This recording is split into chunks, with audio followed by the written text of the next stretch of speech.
My name is John Hare, and today I've got two issues I want to talk about. The first one is the announcement by Bobby Kennedy basically taking the COVID vaccine off the recommended list for young kids and pregnant women. And it's generated a lot of controversy, which is really surprising because really right now I think 85% of the US population has not taken any boosters anymore for the COVID vaccine. But I was watching an interview that was being done, I think, with Marty McCary, who is the head of the FDA right now, and the interviewer, who is obviously working for one of the TV stations, was really grilling the head of the FDA, basically suggesting that this suggestion that this COVID vaccine is now taken off of the recommended list for COVID vaccines. What I mean by that is you can still get the COVID vaccine for kids and pregnant women if you want, but it's now no longer recommended by the FDA and CDC. So, but why would that cause such controversy? In other words, the vaccine is still available, but now you've got an interviewer interviewing Marty McCary, head of the FDA, grilling him on the fact that this might send a bad signal that vaccines in general are not good. And I don't know how that sends that signal. Basically, he's just saying we're not recommending it anymore because they don't see the efficacy of it in young kids and pregnant women. And maybe not even just the efficacy they don't recognize, they might even see some safety issues. But that doesn't mean it sends a signal for the rest of the vaccine protocols that, for other vaccines that people are getting. Regardless of that, my whole complaint about the thing was the fact that this interviewer, the person who was interviewing Marty McCary, the FDA head, was adamant about this sending potentially a bad response. And I'm thinking, okay, whenever I see these types of things, in both cases, in her case and in Marty's case, okay, where are they coming from? So we already know that 85% of the US population is not taking the COVID vaccine boosters anymore. So obviously this person doing the interview is really representing only potentially that 15%, they're talking about the COVID vaccine specifically. She wanted to broaden it, obviously, to make it sound like vaccines in general, but that wasn't the case. They say they've only taken this vaccine, the COVID vaccine, off the recommended list of vaccines to be used by kids and pregnant females. Anyway, now I'm thinking, okay, so why is she so adamant and so negative about what they've done? Well, you stop and think about it. Her job is dependent primarily, right now, the biggest advertiser for all news media is pharma. On how to find the hidden sugars in the American family diet. Sponsored by Pfizer. Making a difference. Brought to you by Pfizer. CNN Tonight. Brought to you by Pfizer. So, if somebody doesn't stick up for pharma being right in all cases, and I'm not saying they're wrong even in this case, there's no right and wrong even to be discussed. He's just saying they're not recommending that vaccine anymore.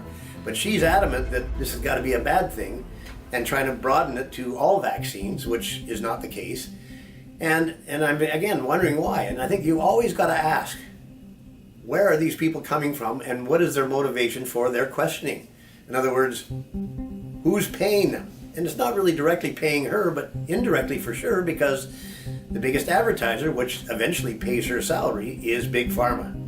So, again, my whole thing is let the patient beware of what they're looking at. In other words, there's going to be things that are happening in pharma all the time. I hope that people will on their own take a look at what they're going to be taking shots of or whatever medications they're going to be taking and make your own decision as to whether it's good for you or not good for you.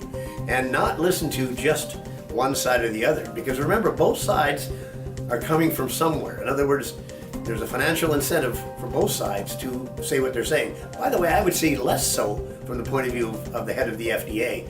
He's not trying to ban vaccines. He's just trying to say, we don't recommend this vaccine anymore for those two groups for safety and efficacy reasons. Doesn't mean anything else other than that, but basically, there's nobody going to unpay him for saying it or pay him more for saying it. So really, if you stop and look at the two sides, I would have to say that way more pressure coming from the pro-vaccine side, at least in this case, because that's where her bread is buttered. Anyway, that's the first issue. Second issue, I got a thing across my mail today, and it was basically from it's a European company called GARDP, and that stands for something. You can look it up. And basically, it's antimicrobial resistance. That's what it's talking about. And it was interesting. I'd not really known about this GARDP organization previously. They, interesting enough, they're trying to come up with a way to solve the antimicrobial resistance problem. And basically what AMR, antimicrobial resistance, is the antibiotics that were developed, and really they've been developed pretty much in use from the Second World War, which sort of, 1945 sort of ended, and that's when, antibiotics really got their role. But they've been going along for a long time, but we really haven't been developing new ones. And we go back to the incentivization as to why are no new antibiotics coming out, and why do we need a GARDP out of Europe that's promoting getting more antibiotics being developed and made. And again, the biggest problem is, where's the bread buttered? Well, unfortunately, in antimicrobials, there's not a lot of money in it. There's no incentivization for pharma to build new antibiotics, because two reasons. First of all, and I'm not trying to be cynical in this case, but an antibiotic makes people better. When they're better, they're no longer a patient. And there's the old adage, a patient cured is a customer lost, and that is kind of a little bit of a joke, but really not that far off of it. So, but beyond that, you sell an antibiotic once, the patient gets better, and then you don't sell it again. And by the way, most antibiotics, there's an antibiotic that's right now being recommended as one of the last treatments for a bacterial infection called C. difficile, which, by the way, we have a treatment for. That antibiotic is called fidaxomicin, now sells for about $6,000 US, which I don't know if you've had any antibiotics lately, but I had an ear infection a year ago, and I went in and got it. The antibiotic for it was like $35. So, $6,000 sounds like a huge amount for an antibiotic, but when you stop and think about what causes that price, and by the way, that's a low price when you think about what the cost of trying to bring that drug to market was. They say it's between $1 and $3 billion to bring a drug to market. Wow. And you say, well, $6,000. How many antibiotics? How many doses of that antibiotic, even at $6,000, have they got to sell to pay off that, $3 billion or $3 billion that they invested? And then beyond that, to make money on it. So, you take a look at it, and pharma's no different from any other business. They're looking at, their different choices as to what they're going to look at to develop. They look at antibiotics as not something that is going to pay back. And so they don't do that. And so this GARDP is trying to, motivate companies basically like ours, because we have a non-antibiotic treatment for this bacteria called C. difficile, which is it's a threatening bacteria. It kills 6% of the people who get it, infects 500,000 people in North America every year.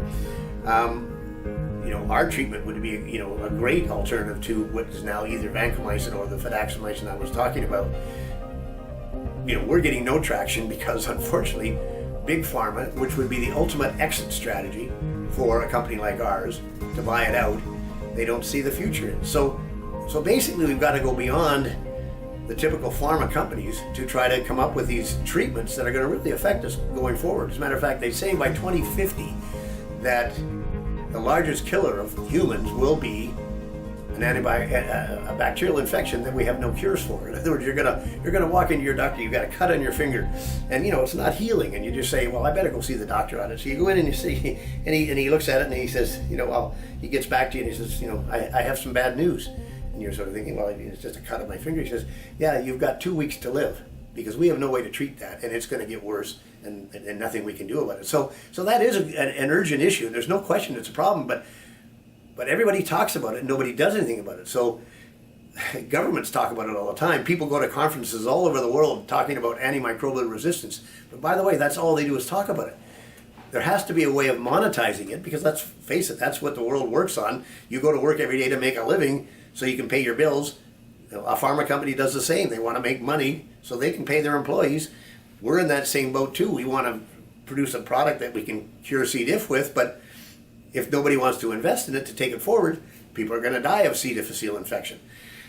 Anyway, that's just my gripe for today. But in the meantime, both those issues, the vaccine thing, keep thinking about for yourself what works best for you.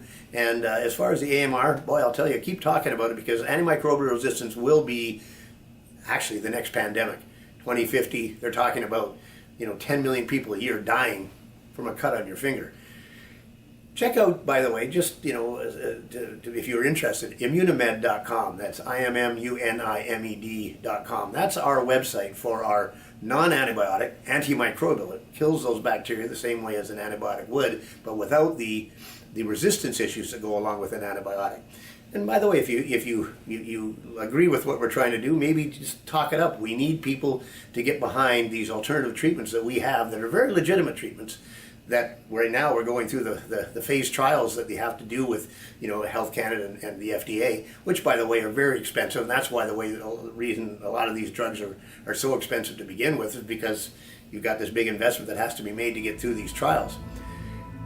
That's it. That's my comments for today. I look forward to anybody checking out our website and maybe giving us a hand and promoting what we're doing. Thanks again.